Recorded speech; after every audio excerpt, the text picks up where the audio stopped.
Magluluto tayo ng cavolfiore at brocolete. Sinamahan ko po ng patatas o potato. Ayan, sila ay maluluto sa sarili nilang tubig. Mga kaliday, at nga siyang tatakpan. Ayan. At ilalagay na siya sa mahinang apoy. Timer natin siya na 25 minutes. Ayan. Mga kajuda, yung ating gulay, kumukulo na po siya. Ayan, yung ating nilagay. Ngayon, hihinaan po pa natin ang apoy. Mas mahina pa po. Ayan, nakita nyo, mas mahina pa.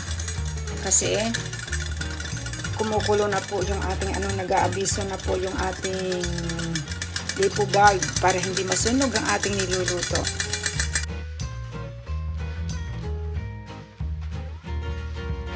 Mga kadulay, after 25 minutes, ayan na yung ating steam na gulay. Naluto po siya sa sarili niyang tubig at tingnan nyo naman po, hindi nagbago ang kulay nila. Yung broccoli ay berdeng-berde pa rin. Ayan. Dahil yan sa ating salad master cookware. Maswerte tayo at mayroon tayong itong lutuan. Yan, di ba? At hindi siya nakumupis.